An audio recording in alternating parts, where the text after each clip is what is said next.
بسم اللہ الرحمن الرحیم۔ السلام علیکم سامعین، کاشان بصیرت کے یوٹیوب چینل پر ہم کتاب نفس المہموم جو کہ مقاتل کی کتاب ہے اس کی ہم مل کر ریڈنگ کر رہے ہیں، اور پیج نمبر 550 کے آخری پیراگراف سے ہم اس آڈیو کی میں آغاز کریں گے کہ جو کہ پارٹ ہے 60th پارٹ ہے ہماری اس کتاب کو پڑھتے ہوئے اس آڈیو کا۔ اور ہم نے پچھلی آڈیو میں جس 8ویں فصل کا آغاز کیا تھا جس کی ہیڈنگ تھی مصائب کربلا کے اثرات، ہم اسی کو پڑھ رہے ہیں۔ آئیے جہاں تک پچھلی آڈیو میں پڑھا تھا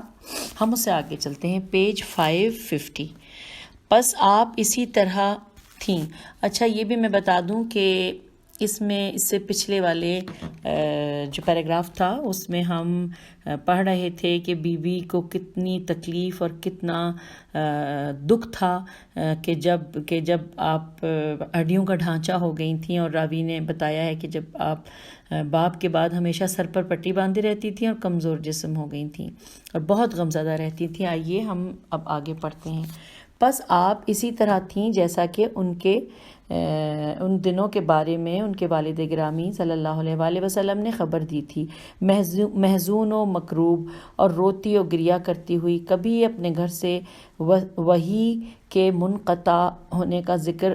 کرتی اور کبھی اپنے والد کی جدائی کو یاد کرتی، اور جب رات چھا جاتی تو وحشت محسوس کرتی اور اس آواز کو مفقود پا کر کہ جو ان کی سنتی تھی جب آپ تہجد میں قرآن کی تلاوت کرتی، پھر اپنے آپ کو دیکھتی بعد اس کے باپ کے زمانے میں عزیز اور محترم تھیں، اور اپنے باپ کا مرثیہ پڑھتے ہوئے کہتی، یہ عربی میں ہے، اس کی ہم پڑھتے ہیں اردو، کہ جب میرا شوق شدت اختیار کر لیتا ہے تو میں روتے ہوئے تیری قبر کی زیارت کرتی ہوں، میں نوحہ کرتی ہوں اور تجھ سے شکایت و گلہ کرتی ہوں، لیکن تجھے جواب دیتے نہیں دیکھتی۔ اے صحرا اور مٹی میں رہنے والے، تو نے مجھے رونا سکھایا اور تیری یاد نے مجھے تمام مصائب بھلا دیے ہیں۔ اگر تو مجھ سے مٹی میں غائب ہو گیا ہے لیکن تو میرے محزون دل سے غائب نہیں ہے۔ نیز یہ بھی انہی نے اپنے باپ کے مرثیے میں اشعار کہے ہیں، جیسا کہ شیخ جمال الدین یوسف شامی کی کتاب الدر النظیم میں ہے۔ یہ عربی کے اشعار ہیں اور ہم پیج 551 پہ آ گئے ہیں۔ آئیے دیکھتے ہیں اس سے آگے اس کے اردو میں کیا لکھا ہے۔ کہہ دے مٹی کے لباس کے نیچے غائب ہونے والے سے، اگر تو میری چیخ و پکار اور ندا سنتا ہے تو مجھ پر وہ مصیبتیں پڑی ہیں کہ اگر وہ دونوں دنوں میں پڑتی تو سیاہ راتیں ہو جاتے۔ محمد کے سائے میں محفوظ تھی اور میں کسی ظالم سے نہیں ڈرتی تھی، اور آپ میرے لیے حفاظت گاہ تھے، لیکن آج میں ایک ذلیل کے سامنے خضرا کرتی ہوں اور اپنے اوپر ظلم ہونے سے ڈرتی ہوں، اور اپنے اوپر ظلم کرنے والے کو اپنی ردا و چادر سے روکتی ہوں۔ جب قمری غم اندوہ سے رات کے وقت روتی ہے جب قمری غم و اندوہ سے رات کے وقت روتی ہے کسی ٹہنی پر، تو میں صبح کو روتی ہوں۔ میں نے تیرے بعد حزن و ملال کو اپنا مونس و مددگار بنا لیا ہے، اور تیرے بارے میں آنسو کو اپنا ہتھیار بنایا ہے۔ اگلا پیراگراف ہے کہ شیخ علی بن محمد خزاز قمی نے محمود بن لبید سے روایت کی ہے۔ وہ کہتا ہے کہ جب رسول اللہ صلی اللہ علیہ وآلہ وسلم کی رحلت ہوئی تو جناب فاطمہ علیہ السلام شہداء کی قبور پر آتیں اور جناب حمزہ رضی اللہ کو قبر پر آتیں اور وہاں روتیں۔ ایک دن میں جناب حمزہ کی قبر پر آیا تو میں نے جناب سیدہ کو وہاں روتے ہوئے دیکھا۔ میں نے اتنا انتظار کیا کہ انہیں سکون آ جائے تو میں ان کے پاس آیا اور سلام کیا اور عرض کیا، اے خواتین کی سید و سردار، خدا کی قسم آپ کے رونے سے میرے دل کی رگ کٹ گئی ہے۔ تو آپ نے فرمایا کہ اے ابو عمر، میں رونے کا حق رکھتی ہوں، کیونکہ میں رسول اللہ صلی اللہ علیہ وآلہ وسلم جیسا بہترین باپ میں نے پایا، اور کتنا شوق ہے مجھے رسول اللہ کی بارگاہ میں جانے کا۔ پھر انہوں نے یہ شعر پڑھا کہ جس کے معنی ہیں کہ جب کوئی کسی دن مر جاتا ہے تو اس کا ذکر ہو جاتا ہے، لیکن میرے باپ کا جس دن سے وصال ہوا ہے ان کا ذکر بڑھتا جا رہا ہے۔ پیج 552۔ اور محقق رحمت اللہ نے کتاب معتبر میں، اور شیخ شہید بریکٹ میں لکھا ہے قدح، قاف دال اور گول ہے، نے الذکری میں کہا ہے کہ روایت ہے کہ اس محضرہ صلوات اللہ علیہما نے نبی اکرم صلی اللہ علیہ وآلہ وسلم کی قبر کی مٹی سے مٹھی بھر مٹی لی اور اسے اپنی آنکھ پر رکھا اور کہا کہ جو شخص احمد مجتبی کی قبر کی مٹی کو سونگھ لے تو اسے ضرورت نہیں کہ وہ مدت تک خوشبو سونگھے۔ مجھ پر اتنی مصیبتیں پڑیں کہ اگر دنوں میں پڑتیں تو راتیں ہو جاتیں۔ اللہ اکبر۔ جناب سیدہ سلام اللہ علیہما نے آپ کی پاکیزہ مٹی کے ساتھ وہ کچھ کیا جو گلاب اور ریحان سے کیا جاتا ہے۔ نبی اکرم صلی اللہ علیہ وآلہ وسلم سے مروی ہے، آپ نے فرمایا جب تم میں سے کسی کے پاس ریحان یعنی بریکٹ میں کوئی خوشبودار پودا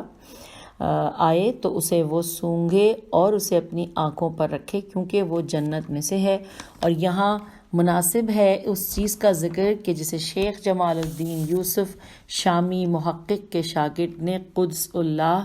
و دو جہمہ نے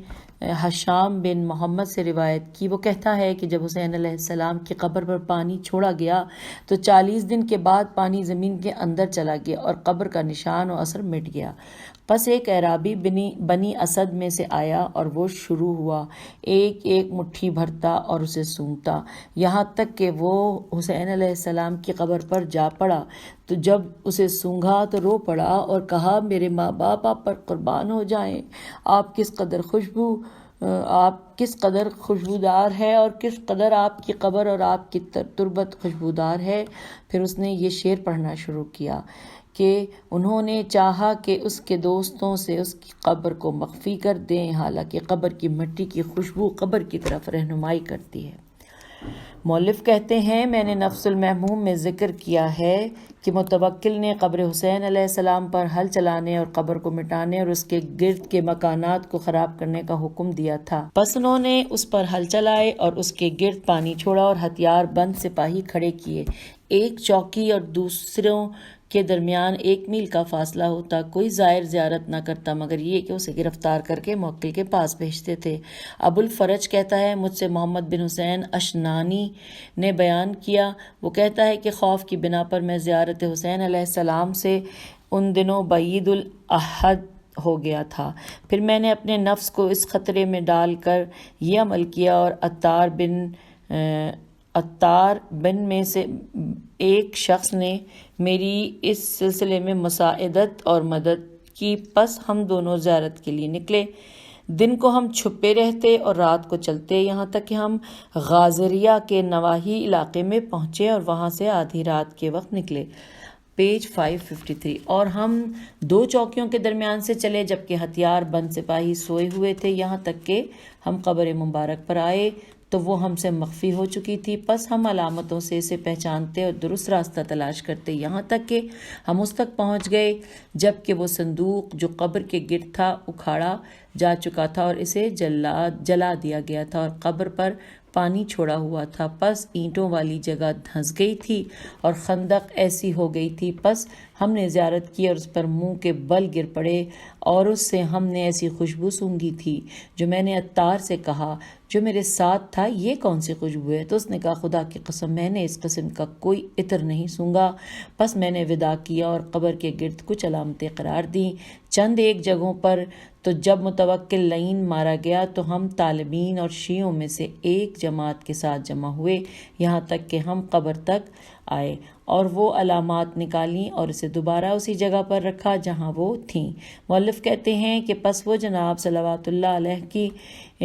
کس قدر حقدار ہیں اس بلند فقرے کے جو آپ کی زیارت شریفہ میں ہیں کہ میں گواہی دیتا ہوں کہ آپ کی وجہ سے وہ مٹی خوشبودار و پاکیزہ ہوئی اور آپ کے ذریعے کتاب خدا کی وضاحت ہوئی۔ تو سامعین یہاں پہ یہ پیج 553 کے اوپر یہ ٹاپک ختم ہوا ہے اور اب ہم پہنچ گئے ہیں 554 کے اوپر جس میں لکھا ہے، جس کی ہیڈنگ ہے تتمیم اور اس کے نیچے لکھا ہے فرمائش بی بی فاطمہ سلام اللہ علیہا۔ یہ اس کو پڑھتے ہیں۔ میں نے اپنے سید و سردار شہید اجل السید نصر اللہ حاہری قدس اللہ روح کے دیوان میں دیکھا کہ ان سے اہل بحرین ہما اللہ ان لموارت الزمان میں سے ایک ان کے نزدیک قابل وثوق شخص نے حکایت بیان کی کہ بعض اخبار و صالح شخص نے عالم خواب میں جناب فاطمۃ الزہرا علیہ السلام کو ہم سفر عورتوں سے ایک زمرے میں دیکھا، اور وہ حسین مظلوم پر ایک شعر کے ساتھ نوحہ پڑھ رہی تھیں، اور وہ اس طرح تھا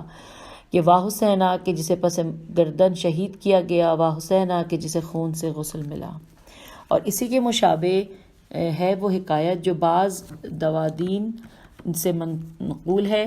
کہ نیک و ملہا میں سے ایک شخص نے عالم خواب میں دیکھا ہماری سیدہ و سردار فاطمۃ الزہرا سلام اللہ علیہا کو کہ وہ اس سے فرما رہی ہیں کہ نیک موالیوں میں سے کسی شخص کو کہے کہ وہ سید الشہداء کا مرثیہ کہے، کہ جس کا پہلا شعر یہ ہو کہ بغیر جرم کے حسین قتل کیے جاتے ہیں۔ تو سید مائری مذکور نے مخدومہ کے حکم کا امثال کرتے ہوئے مرثیہ کہا کہ حسین علیہ السلام بغیر جرم و خطا کے مارے گئے اور خون سے ان کے بدن کو غسل دیا گیا۔ اب بریکٹ میں لکھا ہے دارالسلام میں پورا مرثیہ رویا و منام کی فصل میں موجود ہے، بریکٹ کلوز۔ کتاب آغانی کی 7ویں جز کے ابتدا میں ہے، سید حمیری کے واقعات میں ہے، اور تمیمی نے ذکر کیا ہے، اور وہ علی بن اسماعیل ہے۔ اپنے باپ سے وہ کہتا ہے کہ میں ابو عبداللہ جعفر بن محمد علیہ السلام کے ہاں موجود تھا کہ اچانک آپ کے درمیان سے سید حمیری کو اذن و خول دیا، پس آپ نے حکم دیا کہ اس کو لے آنے کا، اور آپ نے اپنے اہل حرم پردے کے پیچھے بٹھائے۔ سید آیا اور سلام کر کے بیٹھ گیا، تو آپ نے اسے اشعار پڑھنے کے لیے کہا، تو سید نے اپنے اس قول سے پڑھنا شروع کیا: گزر حسین کی قبر سے اور ان کی پاکیزہ ہڈیوں سے کہہ، اب اگر بھی ہے تو آگے ہم اس کو پڑھتے ہیں کہ اے ہڈیوں ہمیشہ بولنے والے بادل سے سیراب رہو، جب اس قبر سے گزرتے تو وہاں طول دے اور سواری کو روک لے، اور رلا پاکیزہ کو پاکیزہ مرد اور پاک صاف خاتون کے لیے، مثل اس عورت کے بلند آواز سے رونے پر کہ جس کا اکلوتا بیٹا مر گیا ہو۔ راوی کہتا ہے میں نے دیکھا کہ جناب جعفر بن محمد علیہ السلام کے آنسو آپ کے رخساروں پر ڈھل رہے ہیں، اور آپ کے گھر سے بھی چیخ و پکار اور گریہ وزاری کی آواز بلند ہے، یہاں تک کہ آپ نے رک جانے کا حکم دیا تو سید رک گئے۔ اب بریکٹ میں ہے کہ شیخ ابن قولویہ قمی قدس اللہ روحہ نے ابو ہارون مکفوف اور یعنی نابینا سے روایت کی ہے، وہ کہتا ہے کہ میں حضرت ابو عبداللہ صادق علیہ السلام کی خدمت میں حاضر ہوا تو آپ نے مجھ سے فرمایا کہ اشعار یعنی ذکر حسین کے پڑھو، تو میں نے شعر پڑھنے شروع کیا۔ آپ نے فرمایا نہیں، اس طرح شعر اور مرثیہ حسین پڑھو جس طرح آپ کی قبر کے پاس پڑھتے ہو۔ پس میں نے آپ کے سامنے یہ اشعار پڑھے، اس کی اردو پڑھتے ہیں کہ گزر حسین کی قبر سے اور ان کی پاکیزہ ہڈیوں سے کہہ کہ جب آپ روئے تو میں رک گیا، آپ نے فرمایا اور پڑھو، پس میں نے پڑھا، مزید پڑھو۔ وہ کہتا ہے میں نے یہ اشعار پڑھے کہ اے مریم کھڑی ہو جا اور اپنے مولا کا ندبہ کر اور حسین پر اپنے رونے کے ساتھ مدد کرنا۔ راوی کہتا ہے کہ آپ نے گریہ کیا اور عورتوں میں بہی جان پیدا ہوا۔ راوی کہتا ہے کہ جب وہ خاموش ہو گئیں تو آپ نے مجھ سے فرمایا کہ اے ابو ہارون، جو حسین علیہ السلام کے بارے میں اشعار پڑھے اور 10 آدمیوں کو رلائے تو اس کے لیے جنت ہے۔ پھر آپ ایک ایک کم کرنے لگے یہاں تک کہ ایک تک پہنچے اور فرمایا جو حسین علیہ السلام کے بارے میں اشعار پڑھے پس ایک ہی شخص کو رلائے تو اس کے لیے جنت ہے۔ پھر فرمایا کہ جو آپ کا ذکر کرے اور آپ کو یاد کرے اور روئے تو اس کے لیے جنت ہے۔ اور یہاں پہ ہم پیج 555 کو مکمل کر چکے ہیں اور پیج 556 کے اوپر نویں فصل کا آغاز ہو رہا ہے۔ آئیے اس کو بھی پڑھتے ہیں۔ شیخ ابو محمد عبد الملک بن ہشام بصری نزیل مصر، جو مصر میں 213 ہجری 213 یا 218 میں فوت ہوئے، انہوں نے کتاب السیرۃ النبویہ میں کہا ہے کہ عدی بن حاتم سے روایت ہے، راوی کہتا ہے کہ عدی کہا کرتا تھا کہ ان کے باتوں میں سے جو مجھ تک پہنچی تھیں یہ کہ کوئی شخص عرب میں سے رسول اللہ صلی اللہ علیہ وآلہ وسلم کے لیے زیادہ ناپسندیدہ جب اس کا ذکر سنتے مجھ سے زیادہ نہیں تھا، لیکن میں ایک شریف مرد تھا اور نصرانی مذہب پر تھا اور میں اپنی قوم میں مربع پر چلتا تھا. اب بریکٹ میں لکھا ہے یعنی غنیمت و منفعت کا چوتھا حصہ، جیسا کہ زمانہ جاہلیت میں عربوں کے سرداروں کی عادت تھی. یہاں پہ بریکٹ بند ہو گیا. بس میں اپنے نفس میں اس دین کا پیروکار تھا اور اپنی قوم کا بادشاہ تھا. اس بنا پر جو مجھ سے سلوک ہوتا تھا، جب میں نے رسول اللہ صلی اللہ علیہ وآلہ وسلم کے بارے میں سنا تو میں نے انہیں ناپسند کیا، اور میں نے اپنے عربی غلام سے کہا کہ جو کہ میرے اونٹ چرایا کرتا تھا، تیرا باپ نہ ہو، میرے لیے تیار رکھ میرے اونٹوں میں سے تیز رفتار موٹے تازے چند اونٹ، انہیں میرے قریب روکے رکھ. جب تو سنے کہ محمد صلی اللہ علیہ وآلہ وسلم کا لشکر اس علاقے کو روند رہا ہے تو مجھے خبر دینا. پس اس نے مذکورہ پروگرام پر عمل کیا اور پھر ایک صبح میرے پاس آیا اور کہا، اے عدی، جو کچھ آپ کرنے والے ہیں اس وقت جب محمد صلی اللہ علیہ وآلہ وسلم کے گھوڑے آپ کو ڈھانپ لیں وہ ابھی کیجئے، کیونکہ میں نے کچھ جھنڈے دیکھے ہیں اور ان کے بارے میں سوال کیا ہے تو لوگوں نے بتایا ہے کہ یہ محمد صلی اللہ علیہ وآلہ وسلم کے لشکر ہیں. تو میں نے ان سے کہا کہ میرے اونٹ میرے قریب لے آؤ. پس وہ انہیں قریب لایا. پس میں نے اپنی بیوی بچوں کو ان پر سوار کیا اور کہا کہ اپنے دین والوں کے ساتھ جو نصارہ ہیں شام میں شامل. پس میں نے ایک گناہ اور قطع رحمی کا کام کیا اور حاتم کی ایک بیٹی کو وطن میں چھوڑ گیا. جب میں شام میں پہنچا تو وہاں قیام کر لیا اور میرے پیچھے رسول اللہ صلی اللہ علیہ وآلہ وسلم کے گھوڑے آتے ہیں تو جن کو قید کرتے ہیں ان میں حاتم کی بیٹی بھی تھی اور اسے رسول اللہ صلی اللہ علیہ وآلہ وسلم کی خدمت میں لے جاتے ہیں. قبیلہ توئے چھوٹی ہے کہ قیدیوں میں، اور رسول اللہ کو میرے شام کی طرف بھاگ جانے کی خبر مل چکی تھی. وہ کہتا ہے پس حاتم کی بیٹی قرار دی گئی اس باڑے میں جو مسجد کے دروازے کے ساتھ تھا اور قیدی اس میں رکھے جاتے تھے. پس رسول اللہ صلی اللہ علیہ وآلہ وسلم حاتم کی بیٹی کے قریب سے گزرے تو وہ ان کے لیے کھڑی ہو گئی اور وہ عقل مند اور درست رائے رکھتی تھی. اس نے کہا، اے اللہ کے رسول، باپ مر گیا اور سرپرستی کرنے والا گم ہو گیا، مجھ پر احسان کیجیے، خدا آپ پر احسان کرے. تو آپ نے فرمایا، تیرا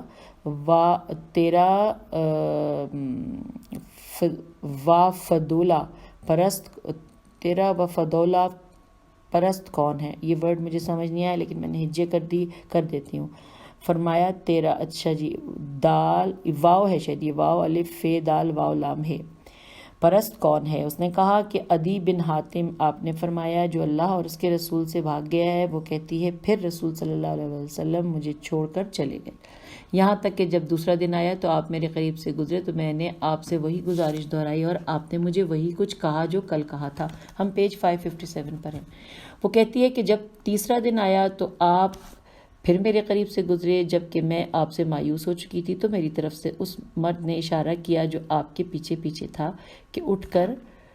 آپ سے اپنی بات کرو. وہ کہتی ہے، پس میں اٹھ کر ان کے پاس گئی اور کہا، یا رسول اللہ، باپ مر گیا اور سرپرستی کرنے والا غائب و گم ہو گیا ہے، پس مجھ پر احسان کیجئے، خدا آپ پر احسان کرے. تو حضرت صلی اللہ علیہ وآلہ وسلم نے فرمایا، میں نے کہا ہے کہ یہاں سے نکلنے میں جلدی نہ کر جب تک تیری قوم کا کوئی ایسا فرزند نہ مل جائے جو تیرے نزدیک قابل وثوق ہو تاکہ وہ تمہیں تمہارے علاقے میں پہنچا دے تو پھر مجھے اطلاع دینا. پس میں نے کسی سے پوچھا اس مرد کے بارے میں جس نے میری طرف اشارہ کیا تھا کہ میں حضرت سے صلی اللہ علیہ وآلہ وسلم سے بات کروں. تو مجھے کہا گیا کہ یہ علی بن ابی طالب ہیں. پس میں وہاں رہی یہاں تک کہ ایک قافلہ بے لام چھوٹی ہے اس پہ کھڑا الف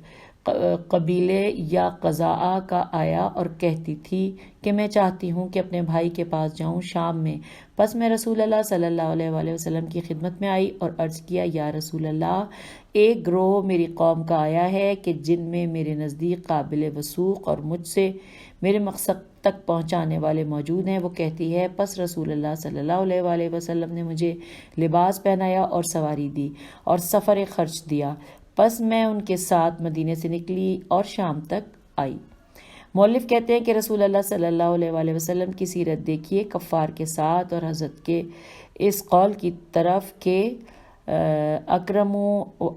کریم کل قوم، ہر قوم کے لیے کریم و شریف کی عزت کرو. پھر آپ کے اہل بیت کے ساتھ بنی امیہ کی سیرت کو دیکھو. اہل سیر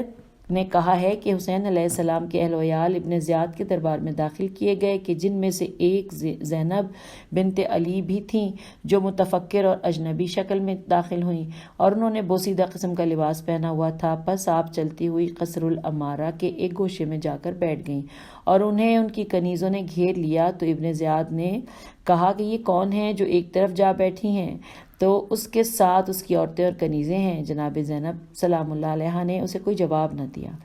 اس نے دوسری اور تیسری مرتبہ اپنی بات کا اعادہ کیا اور آپ کے بارے میں سوال کیا تو آپ کی کنیزوں میں سے ایک نے کہا حاذا زینب بنت فاطمہ بنت رسول اللہ، یہ فاطمہ کی بیٹی ہیں جو رسول اللہ صلی اللہ علیہ وآلہ وسلم کی بیٹی تھی۔ پس ابن زیاد اس محضرہ کی طرف متوجہ ہوا اور کہا کہ حمد ہے اس خدا کی جس نے تمہیں رسوا کیا اور تمہیں قتل کیا اور تمہارے افسانے کو جھوٹا کر دکھایا۔ تو جناب زینب نے فرمایا، پیج 558، فرمایا کہ حمد ہے اس خدا کی جس نے ہمیں اپنے نبی صلی اللہ علیہ وآلہ وسلم کے ذریعے عزت بخشی اور ہمیں رجس و پلیدگی سے پاک رکھا جو پاک رکھنے کا حق ہے۔ رسوا تو فاسق ہوتا اور جھوٹ فاجر بولتا ہے اور وہ ہمارا غیر ہے اور حمد اللہ ہی کے لیے ہے۔ ابن زیاد کہنے لگا کہ کس طرح تم نے اپنے اہل بیت کے ساتھ اللہ کا فعل و سلوک تو نے دیکھا؟ تو آپ نے فرمایا میں نے جو کچھ بھی دیکھا جمیل و اچھا دیکھا یہ ایک قوم تھی کہ جن پر اللہ نے قتل ہونا لکھ دیا تھا۔ پس یہ اپنی قبروں اور لیٹنے کی جگہوں کی طرف نکلے اور عنقریب اللہ تجھے اور انہیں اکٹھا کرے گا۔ پس تجھ سے نزاع اور جھگڑا ہو گیا اور تجھ سے مخاصمت اور محاکمہ ہو۔ پس دیکھ کر کامیابی کیسے ہوتی ہے، تیری ماں تیرے غم میں روئے اے مر جانا کے پوت۔ پس ابن زیاد غصے میں آ گیا اور سیخ پا ہو گیا۔ مؤلف کہتے ہیں کہ اسے ننگ و عار دلانا زینب سلام اللہ علیہا نے اس کی ماں مرجانہ کے ساتھ کہ جو مشہور زانیہ و بدکار تھی کہ جس کی طرف جناب زینب سلام اللہ علیہا کے باپ سلام اللہ علیہ نے اشارہ کیا، میثم تمار کے بارے میں اپنے ارشاد میں فرمایا کہ ضرور تجھے گرفتار کرے گا سرکش کمینہ، اور بریکٹ میں لکھا ہے منہ بولا بیٹا، جو فاجر و بدکار کنیز کا بیٹا ہے عبداللہ بن زیاد۔ اچھا یہ یہاں پہ بریکٹ کلوز ہو گیا اور اسی کی طرف اشارہ کیا ہے سراقہ باہلی نے اس بیت میں۔ اب یہ بیت جو ہے یہ بریکٹ میں عربی میں لکھی ہے، اس کو آگے پڑھتے ہیں کہ خدا لعنت کرے زیادہ وہ جہان کہیں اترے اور اس کے بیٹے پر اور اس سے بڑھیا پر کہ جس کے کئی شوہر بیک وقت تھے، جیسا کہ جناب زینب سلام اللہ علیہ نے یزید کو آر دلائی کہ اس کی نسبت اس کی دادی ہندہ کی طرف ہے، جو اپنے اس خطبے میں جو یزید کے دربار میں دیا، جہاں آپ نے کہا کہ اور کس طرح احتیاط و نگہبانی و پاسداری کی امید اس شخص سے رکھی جا سکتی ہے کہ جس کے منہ نے پاکیزہ لوگوں کے جگر اگلے ہیں اور جس کا گوشت شہداء کے خون سے اگا۔ یہاں پہ بریکٹ کلوز ہو گیا۔ اور جو شخص اس تعبیر میں غور و فکر کرے تو جان سکتا ہے کہ آپ نے کس طرح سے یزید لعین کے دل کو جلایا، کہ اب یہ انورٹڈ کامہ میں بات ہے کہ خدا اسے رسوا کرے اور اس پر لعنت کرے، انورٹڈ کامہ کلوز ہو گیا، اور کس طرح اسے کلام کرنے سے گونگا کر دیا، اور یہ اس لیے کہ یزید نے خنزف خینون دالف خندف الیاس بن مصر میم سوادرے کی زوجہ مدر کے جو کہ قریش کے اجداد میں سے ایک ہے کی ماں کے ساتھ فخر کیا تھا اپنے اس قول میں۔ اب وہ قول عربی میں ہے، اس کو ہم پڑھتے ہیں کہ میں خندف کی اولاد سے نہیں، اگر میں محمد نے جو کچھ کیا تھا اس کی اولاد سے اس کا انتقام نہ لوں۔ اب انورٹڈ کامہ کہ گویا جناب زینب سلام اللہ علیہا نے اس سے کہا کہ خندف کا تذکرہ چھوڑو کہ تیرے اور اس کے درمیان 13 پشتوں کا فاصلہ ہے، بلکہ اپنی سگی دادی ہند اور اس کے کردار و افعال کا ذکر کرو۔ تو سامعین یہاں پہ پیج 555 ختم ہوتا ہے، جہاں پہ 9 فصلیں، 9ویں فصل کا یہاں پہ اختتام ہو گیا، اور ہم 10ویں فصل کو اب پڑھتے ہیں پیج 559 میں، جس کی ہیڈنگ ہے بعد از کربلا۔ جناب حسن بن حسن علی ابی طالب علیہ السلام جلیل القدر شخص تھے جو کہ اپنے زمانے میں امیر المومنین علیہ السلام کے صدقات کے متولی تھے، اور ان کا حجاج کے ساتھ بھی ایک واقعہ ہے، اور وہ اپنے چچا حسین کے ساتھ کربلا میں بھی شریک ہوئے۔ جب حسین شہید ہو گئے اور آپ کے پسماندگان کو قید کیا گیا تو اسما بن خارجہ آیا اور اس نے انہیں قیدیوں میں سے نکال لیا، اور بعض کہتے ہیں کہ حسن بن حسن بھی قید ہوئے اور انہیں اتنے زخم لگے کہ جن کی وجہ سے وہ موت کے کنارے پہنچ گئے تھے۔ اور ایک روایت ہے کہ انہوں نے اپنے چچا سے ان کی 2 بیٹیوں میں سے ایک کی خواستگاری کی تو آپ نے ان سے کہا کہ ان دونوں میں سے جو تمہیں زیادہ اچھی لگے اسے انتخاب کر لو۔ پس حسن بن حسن کو شرم آ گئی تو ان کے چچا نے ہی ان کے لیے جناب فاطمہ بنت الحسین کا انتخاب کیا، چونکہ وہ ان دونوں بہنوں میں سے جناب فاطمہ زہرا صلوات اللہ علیہا سے مشابہت رکھتی تھیں۔ جب حسن بن حسن کی وفات ہوئی تو ان کی عمر 35 سال تھی، اور ان کی زوجہ جناب فاطمہ بنت الحسین نے ان کی قبر پر خیمہ نصب کیا، اور وہ جناب دن کو روزہ رکھتی اور رات کو عبادت کرتی تھی۔ 1 سال تک یہ بات شیخ مفید اور بہت سے شیعہ اور سنی علماء نے نقل کی ہے، اور یہ چیز شائع اور عام تھی ان محترم خواتین میں جو غمزدہ اور مہربان تھیں۔ ابن اسیر الف سے یہ نے جناب رباب زوجہ محترمہ امام حسین علیہ السلام کے بارے میں کہا کہ وہ آپ کے بعد 1 سال زندہ رہیں، کسی مکان کی چھت نے ان پر سایہ نہیں کیا یہاں تک کہ لاغر و ضعیف ہو گئیں اور اسی غم و دکھ میں فوت ہو گئیں۔ اور بعض نے کہا ہے کہ جناب رباب نے حسین علیہ السلام کی قبر پر 1 سال قیام کیا اور پھر مدینہ کی طرف واپس آئیں اور آپ پر غم و افسوس کرتے ہوئے فوت ہو گئی تھیں۔ اور حکایت ہے کہ جب لبید بن ربیعہ یعنی شاعر، اور پھر بریکٹ میں لکھا ہے کہ جو حزام جناب ام البنین کے والد کے چچا اور ام البنین جو ماں ہیں جناب عباس بن امیر المومنین علیہ السلام کی موت کا وقت آیا تو اس نے اپنی 2 بیٹیوں کو اپنے اوپر سال بھر نوحہ کرنے کی وصیت کی، اور پس کہا، اب جو بات کہی ہے وہ بریکٹ میں ہے، عربی میں ہے، لیکن ہم پیج 59 کو ختم کر کے پیج 560 پہ پہنچ گئے ہیں، اس کی اردو دیکھتے ہیں۔ کہا کہ اے 2 نوحہ کرنے والیوں، ندبہ کرو اس عاقل پر کہ جو قابل وثوق جس کا کوئی نام و نشان باقی نہیں رہا، پس کھڑی ہو جاؤ تم دونوں اور اس کے بارے میں وہ بات جو تم جانتی ہو، اور چہرے کو